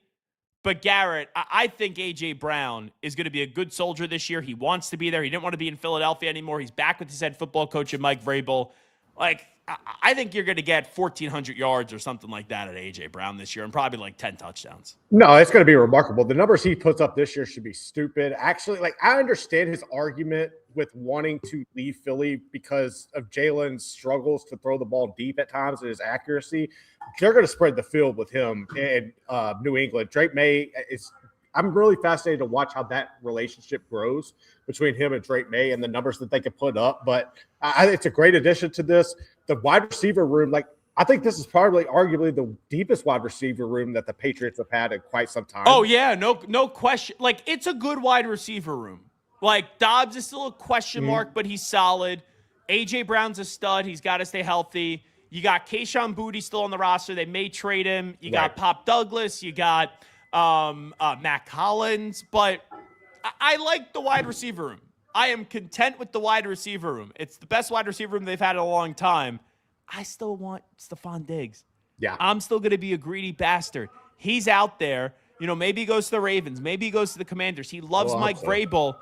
Can you give him a 1-year, $12 million deal and then, inflate it more with some incentives? I would be down to run the risk of bringing back Stephon Diggs for a year, because then if the Patriots bring back Stephon Diggs, they would clearly be the Super Bowl favorite in the AFC. In the AFC, not the NFL, just the AFC. No, they definitely would. I just don't know how Brown and Diggs would mesh. I feel like there would be some beef down the stretch where one of them would complain about not getting the touches. And if you could overcome that and you could overcome the drama that could possibly arrive, yeah, absolutely. But I just don't know if it'd be worth the risk bringing in Diggs. Funny you say that. A.J. Brown was the guy that was reading a book on the sideline. He was. When he wasn't happy with the touches he was getting in a playoff game. What did the Eagles end up doing that year? They won a Super Bowl. They did. So for a 1-year thing, if it gets a little uncomfortable between A.J. Brown and Stephon Diggs, yeah, I'm good with being uncomfortable if my team wins a freaking Super Bowl. A.J. Brown's numbers the last 4 years. 2022, 88 receptions, 1,496 yards, and 11 touchdowns. 2023, 106 receptions, 1,456 yards, and 7 touchdowns. 2024, 67 receptions, 1,079 yards, and 7 touchdowns. And last year, 78 receptions, 1,003 yards, and 7 touchdowns. Let's go to A.J. Brown. He did an exclusive sit-down interview with Maria Taylor.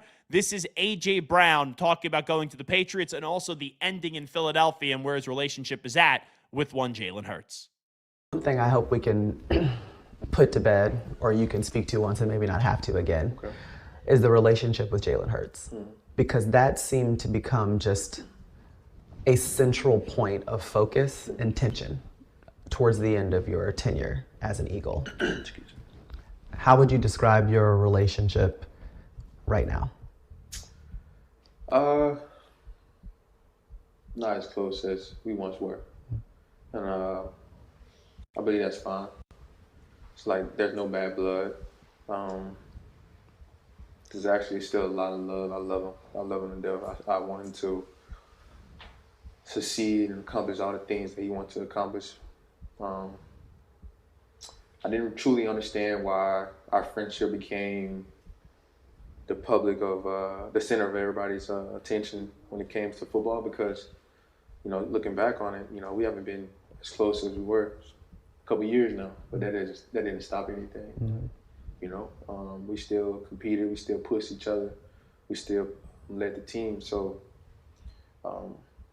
it was just kind of strange, you know, people just got so fixated on the relationship and wanted to talk about maybe from the history of this place, but, you know, that wasn't what this was. You know, and I'm gonna say it to you, I'm gonna say it on camera. I got nothing but love for him.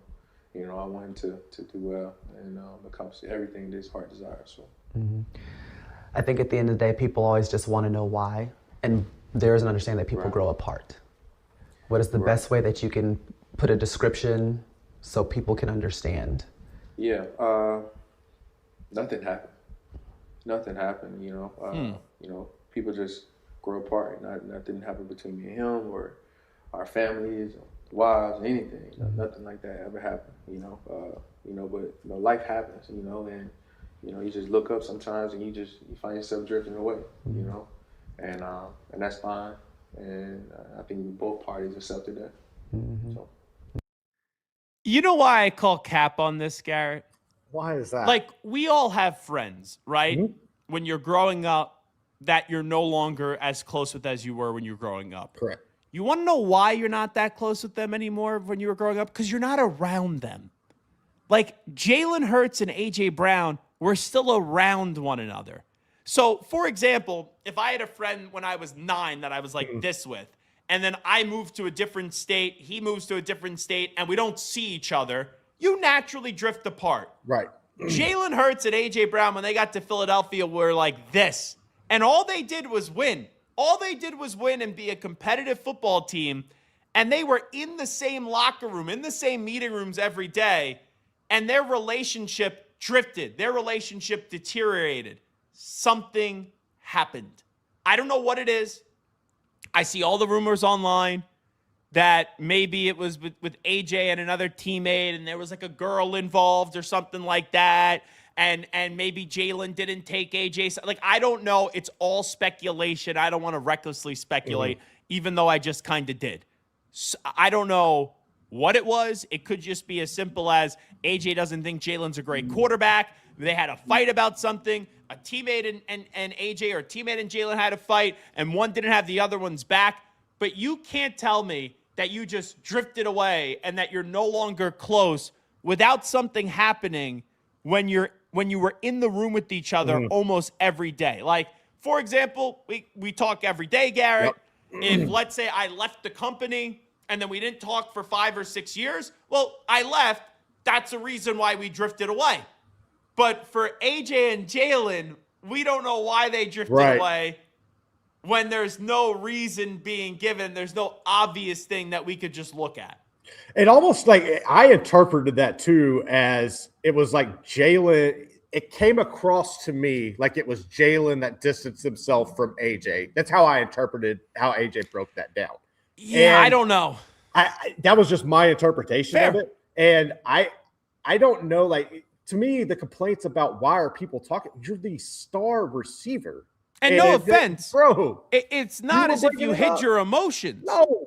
Brandon Graham went to Chicky and Pete's, and I'll give credit to Brandon Graham. That year they won the Super Bowl. Brandon does a weekly show on WIP. They go to Chickies and Pete's, a Brandon Graham show, all that. Brandon basically said, I'm paraphrasing, there's a guy trying, and that's one, Jalen Hurts. So Brandon Graham kind of aired out the laundry because he thought he needed to bring them two together. And when I listen back to that, it is basically BG saying, this isn't a one problem in Jalen. This is an 11 problem in AJ Brown. No, it's fascinating. I think it's good for both parties that they finally separated. And look, hopefully there is no bad blood in between them and they can go on and have success either way. But I know what AJ said, like, oh, I wish him well. I want to see him succeed. That's bullshit. He's not rooting for Jalen. No. Wouldn't it be fascinating? Super Bowl this year in LA. Eagles, Patriots. Round 3. Yeah. Eagles and Patriots in the big game. And you get Jalen Hurts up against AJ Brown, even though they won't be on the field together at the same time.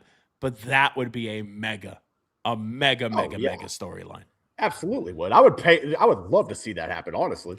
So what were you? So you're saying, what was your interpretation of that one more time that you just said? It just, how it came across to me was, I interpreted that as when AJ was talking about the distance, that it came across that maybe Jalen separated himself or quit talking to AJ, like had enough of the nonsense. Okay. So do me a favor. Run back that Maria Taylor clip. I never thought about it that way. I want to go into it thinking of that in mind to see if I pick up on it. Go ahead. Play for me one more time, please. One thing I hope we can put to bed, or you can speak to once and maybe not have to again, is the relationship with Jalen Hurts. Because that seemed to become just a central point of focus and tension towards the end of your tenure as an Eagle. How would you describe your relationship right now? Not as close as we once were. And I believe that's fine. It's like there's no bad blood.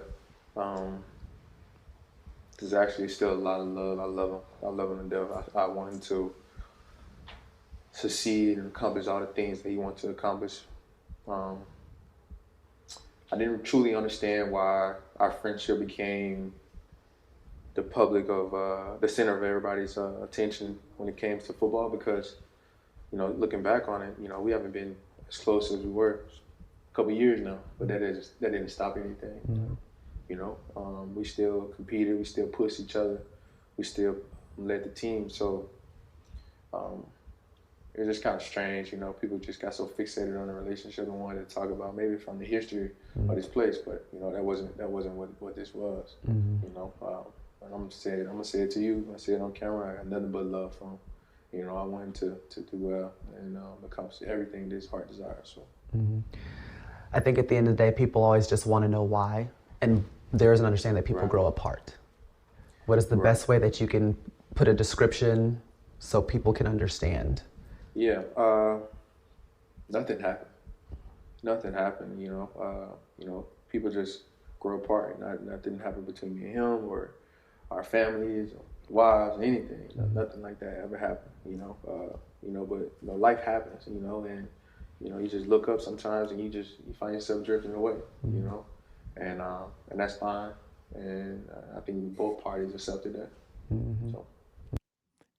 Part of what you're saying I could see, because he's kind of playing it as, hey, like, I did nothing wrong. We just drifted away. I don't really know. But every time I want to say, yeah, Garrett, you're onto something, I go, bullshit. Something happened. Saying nothing happened. For example, you and I on the same team. If if I just stopped talking to you or you stopped talking to me, right, and we were still at work together every day and we only talked on the show and we never talked after the show, you would want to know why I stopped talking to you. I would want to know why you stopped talking to me. And there would be a reason one way or the other. One of us would know why this happened. Something had to happen. And I don't know exactly who's in the wrong.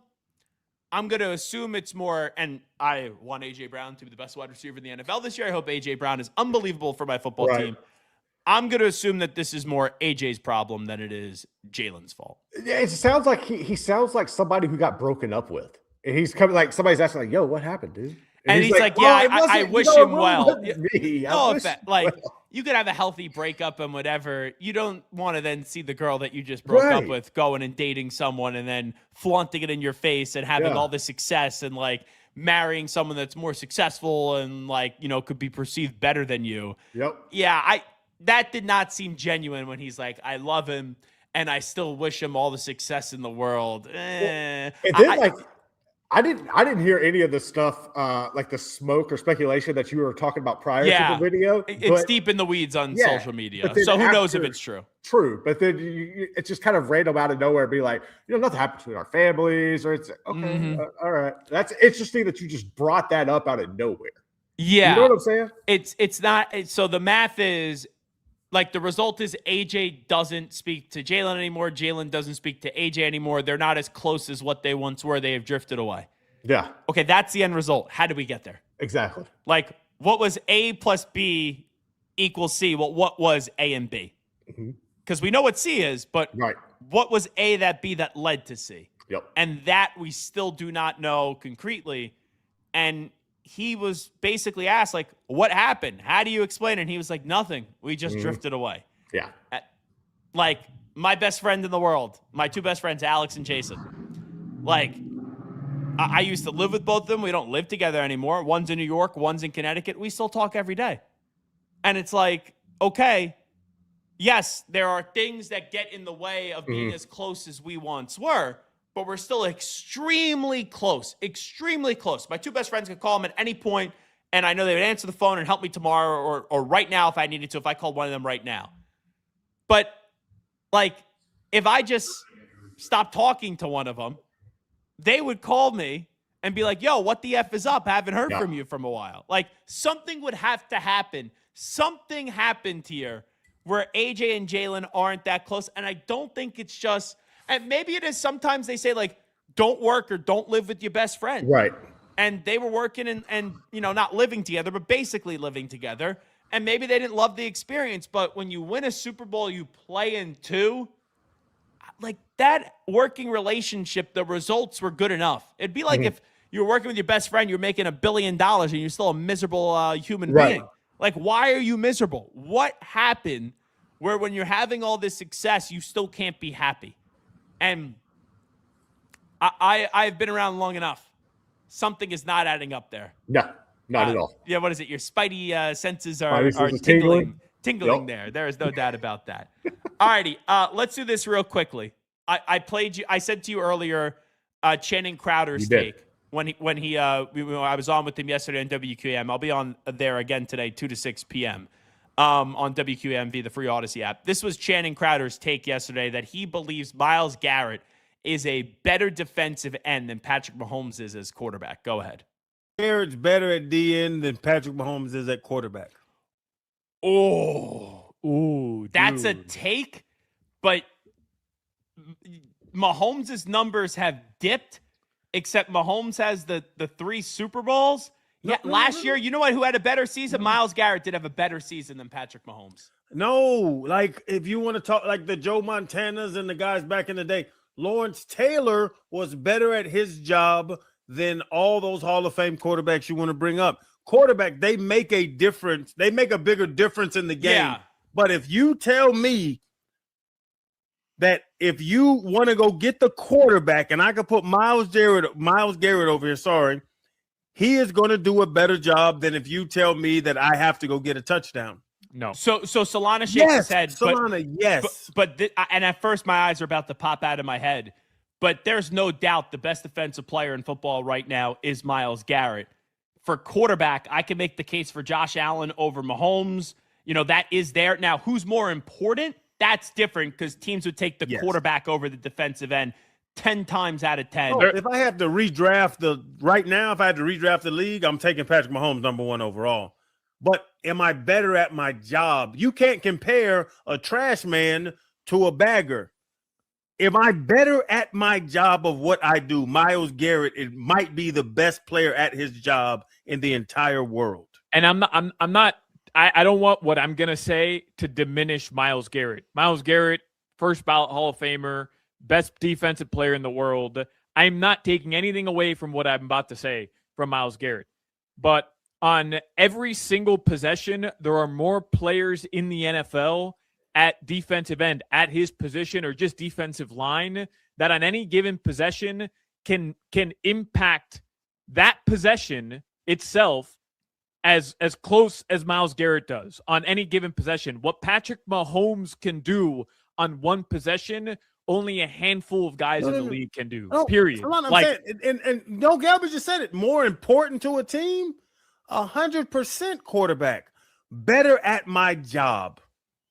No, I don't think so. I don't think Patrick Mahomes is better at quarterback than Myles Garrett is at defensive end. 100%. You're crazy. And that's not diminishing. Not diminishing Myles. You know what's going to show, actually, Garrett, that Channing Crowder is right? What's that? They do this dopey NFL top 100 list each and every year. Every year, if a quarterback isn't one, I bitch about a quarterback not being one because quarterback's the most important position. Myles Garrett will be one in that list this year. Because if I look at quarterbacks, you could give me 4 or 5 quarterbacks that should be viewed as the best quarterback from last season. Right. If I give you wide receiver, a lot of people say Justin Jefferson, but the last year the best wide receiver in the league was Jackson Smith-Njigba. Some people could say it's Jamar Chase. If I give you offensive linemen, there's like 5 or 6 guys that you think of.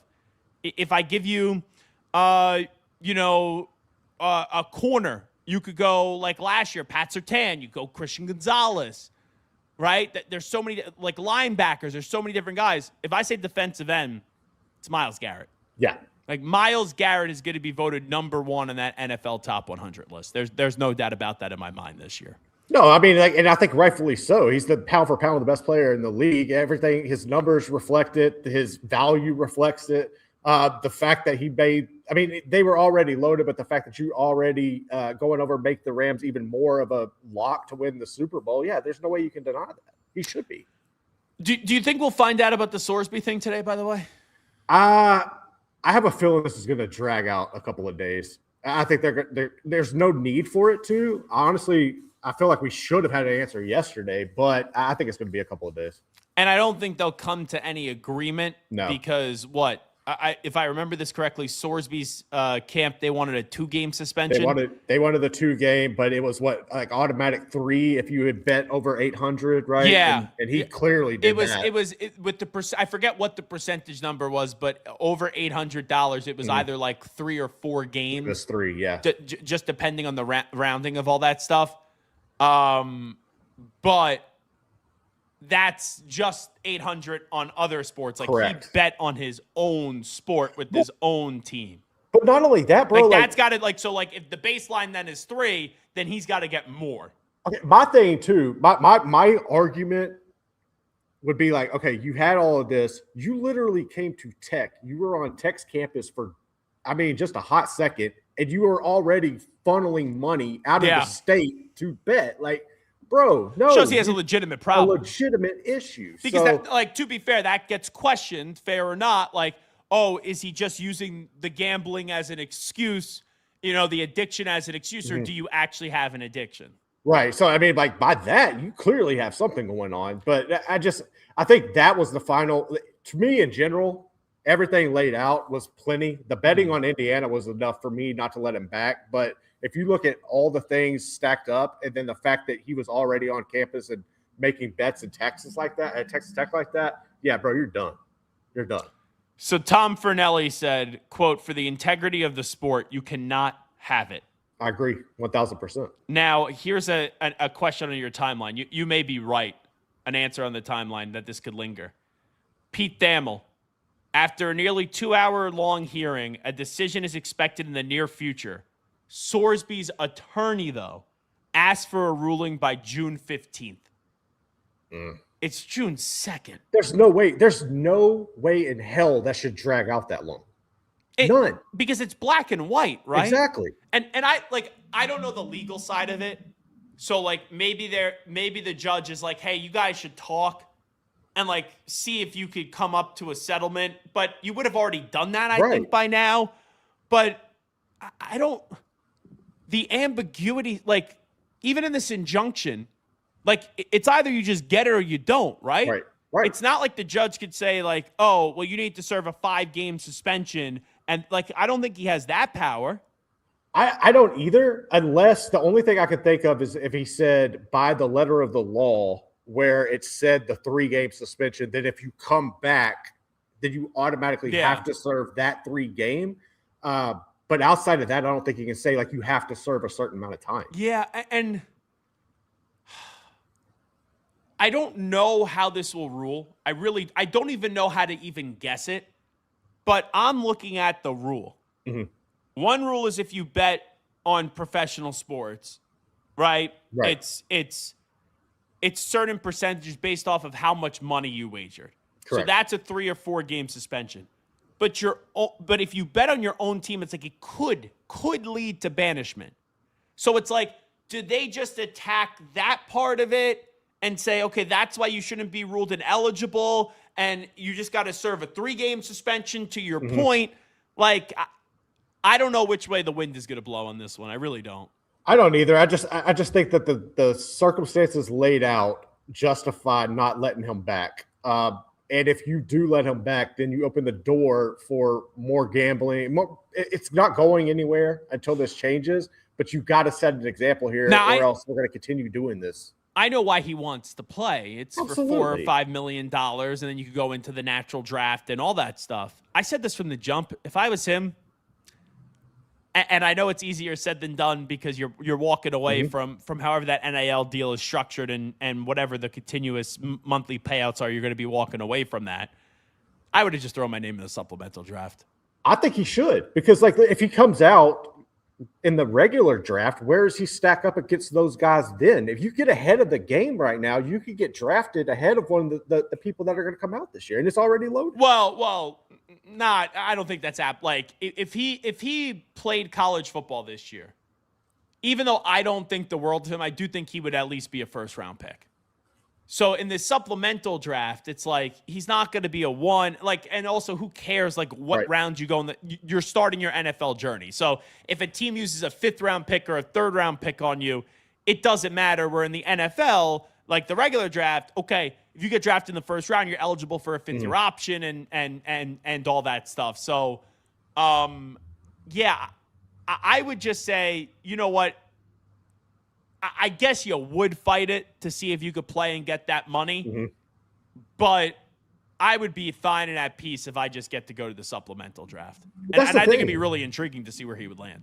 It's not like nobody's saying you can never play football again. You still have an opportunity to go and do and live out your dream. So why not just go and get it? You messed up, own it, and then go and get ahead on it. Well, the question also then would be then if let's say he doesn't return to college, does the NFL then punish him in some regard? There is precedent for that. I'm curious about that regardless, whether he comes back to college or not. If he doesn't, I want to know how NFL teams are viewing him. If there's a punitive, that's not what I'm asking. If there's a punitive action in college, there's no punitive action in the NFL. But if there is no punitive action in college, or if they just rule him ineligible, does the NFL say, hey, that was his suspension and he's good? Or does the NFL say, if he goes to supplemental draft, well, you didn't really serve a punishment. A team takes you, will they force a suspension on him is my question. That's a very valid question. I think the NFL wouldn't. I think they would let it play out. But I don't – that's tricky. It's sad to say, if this was about, abuse, if this is about drinking or driving – things that are more serious, I don't think the NFL would push a punishment because it's gambling and it's the integrity of the game. Yeah. I think they would. All righty, Zach Gelb Show, 365 Sports. Take a break. We'll come on back. What I love most about playing basketball is the competition. I really just like being shifted mastering hesitation moves, changing direction, building chemistry with new teammates. If you're not having fun while you're playing, it's no point in playing the game. You know what to do. Escape Basic. Pair of Thieves quick dry underwear. It wicks away sweat and helps keep you dry.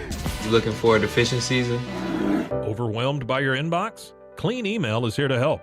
Organize, clean, and manage your emails with powerful automation tools.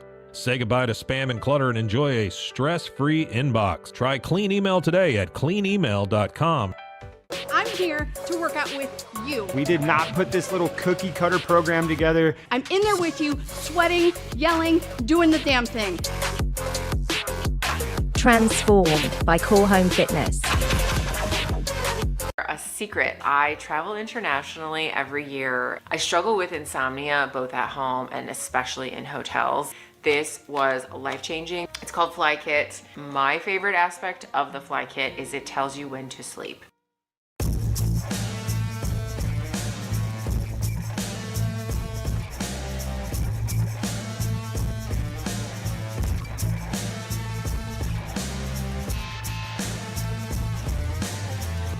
Dude, check out this robe. This is the dude robe. It's perfect for after the shower, gym, or even the beach. This thing is awesome. It also has this super premium towel lining to dry you off right away. Dude, what are you waiting for? Get yourself a dude robe today. At Dreamy, we believe that life can be upgraded in comfort, convenience, and joy.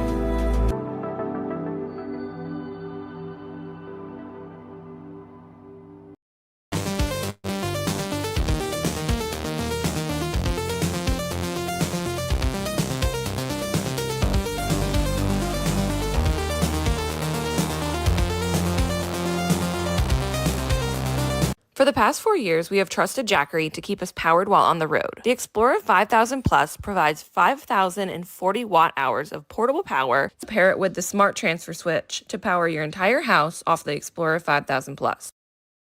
I had a panic moment running my hands through my hair, and that's when I found Keeps. Keeps gave me the results that I was really looking for. I definitely felt a lot more confident once I saw my hair coming back. Keeps has given me the control of my hair back.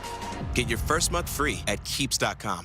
Number 1, the best bang for your buck. Number 2, we put out educational content. Number 3, our customer service and sales team. Number 4, we work to ship all orders out same or next day. Number 5, reviews. Let the games begin. Meet Beagle, your financial concierge. Find your old 401k. Discover your 401k hidden fees. Roll over and save thousands. Unlock your 401k and IRA. MeetBeagle.com.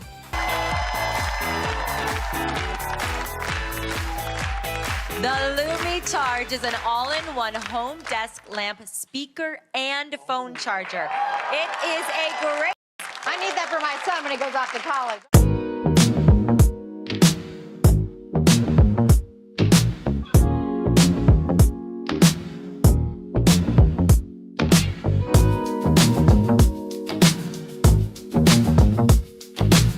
He's live. He's nationwide.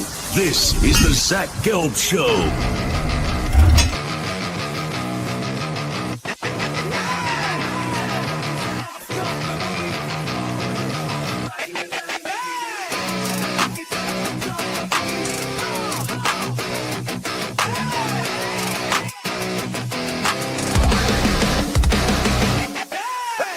Here's your host, Zach Gelb. You know, I was thinking about something in this aftermath of the Myles Garrett trade. You know who must be upset today? Max Crosby. Because, like, Max Crosby was going to the Ravens for 2 first-round picks, was there, and then, I don't care what they say, Eric DeCosta got cold feet. I know they tried to use the physical and all that. So then Myles Garrett gets traded. He goes to L.A., and it's like, boom, you're in a Super Bowl contender. Now, I know Max says, hey, like, I'm a Raider. This was meant to be. You know, now I'm back. Like, I'm not going anywhere. But for Myles, he wanted to leave, then took the contract extension. For Max, you wanted to leave, got traded, then came back. I got to think by the deadline that you're going to get talks reignited on Max Crosby. No, I mean, that would make sense. But like at this point, if you're looking at championship or bust, where are you going if you're Max? Like Bills? now that, I guess it would either be the Patriots? Bills or. Like, I'll tell you maybe the this. Eagles. I know the Patriots just gave a first-round pick up for A.J. Brown in 2028. Mm. If they get to the deadline and they got a team that could go win a Super Bowl, I'll give up my 2027 first-round pick because, like, are you going to find the 30th or 32nd pick in the draft? Is that going to be better than Max Crosby? The odds are no. No. Lions, like, if the Lions are in it, I give a first-round pick up if I'm the Lions. Like, heck, even if the Bears are at the deadline, you know if you have a team that's going to be good or not. Right.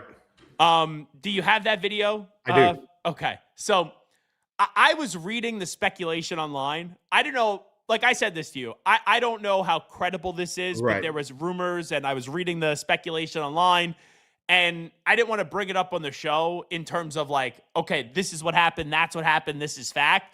This was Craig Carden on the Craig Carden show earlier today, talking about the story I was reading in regards to maybe there was an issue between A.J. Brown and Hassan Reddick over a woman, and that's what kind of led to this whole breakup or disdain by A.J. to Jalen, Jalen to A.J. and all that. Go ahead. Here's Craig Carden. Problem in the Eagle locker room between Jalen Hurts and A.J. Brown, and yes, it involves a woman, but not exactly how these stories typically go. Unbeknownst to A.J. Brown at the time, I guess, Hassan Reddick's banging the same girl he's banging, but they're both banging the girl on the side. Apparently, A.J. Brown finds out about it, and he goes to Jalen Hurts. Jalen Hurts, according to the story that's now out in public that we're reading from, was too interested in football. Didn't want to get involved in some dopey, nonsensical love triangle because it negatively impacts our attempt to win a Super Bowl. Somehow, A.J. Brown viewed Jalen Hurts as not being a good guy because he's concentrating on trying to win a Super Bowl and doesn't want to get involved or stick up for A.J. Brown and tell Hassan Reddick to stop banging A.J. Brown's side piece. What? This is ridiculous. You know how dysfunctional that is? Jalen Hurts is all about business. So if A.J. Brown comes and goes, man, Hassan Reddick's banging my side piece. You got to help me out. Dude, I'm trying to play football. I want to win a Super Bowl. For more entertaining, compelling sports talk with me and Tyrone Johnson, check out youtube.com/the. All right, well, I guess we'll give him the plug at the end. So that's the story that I saw online. I guess Craig is going to run with it. If that's the case, let's say that's true. Yes. I don't blame Jalen Hurts. Like, I do not either. Okay, you're having sex with someone off the field. I according to the story, so was Hassan Reddick. So you guys just so happen to have the same side piece. And AJ goes to Jalen like, dude, can you believe Hassan's banging my girl, blah, blah, blah. And Jalen's like, this doesn't have to do with me. No. Like, don't bring your shit into my area. Now, I went to college with Hassan. I was actually driving Hassan Reddick around. I got him a bunch of appearances right after his time ended at Temple because there was no NIL back then.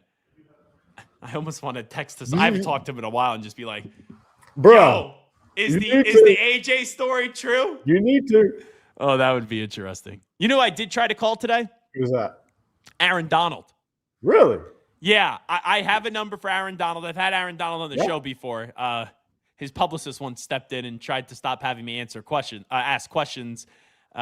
He was like swinging helmets in practice at the Bengals a few years ago and joined practices. And we had him on like a few days after that. And the publicist didn't like that I was answering the question. He was answering the question. He wasn't really answering what I was asking. He was like, oh, I'm here to promote Dr. Teals, blah, blah, blah. And then the publicist stepped in. So I have his number. Right. So I just called it today to see if he would pick up. And I was going to be like, hey, Zach Gelb here, if you want to come on the show, or can we just get you on do you have any interest in coming back and playing for the Rams? So did not get an answer from Aaron shoot Donald. your shot, man. I got a voicemail though. I did leave a voicemail. So good. I'm going to be holding my breath, seeing if he's going to come on back and call me back. Oh man, that That Jalen funny, Hurts, dude. AJ Brown, Hassan Reddick situation is really something. That tracks. It matches. It matches up, dude. Because I'm telling you. AJ then got caught up in his feelings that Jalen didn't really care, and like we've all gone to a friend with something, and the friend doesn't care, and then you're hurt by that, and you just kind of drift away, and probably no one said anything. Yep. Whew, that's something. Good Alrighty, times. fun show today. Garrett, great job as always. Logan and Andrew, thank you behind the scenes. Big thanks to the Pete Sousa Show. Sports. It's the Pete Sousa Show for joining us earlier. YouTube.com/@365SportsYT. YouTube.com/@365SportsYT. Make sure you subscribe. Twitter and Instagram @ZachGelb. ZachGelb on TikTok @The Zach Gelb Show. We will talk to you tomorrow, everybody, at 12 p.m. Eastern Time, 11 a.m. Central Time. We out. Bye-bye. Peace.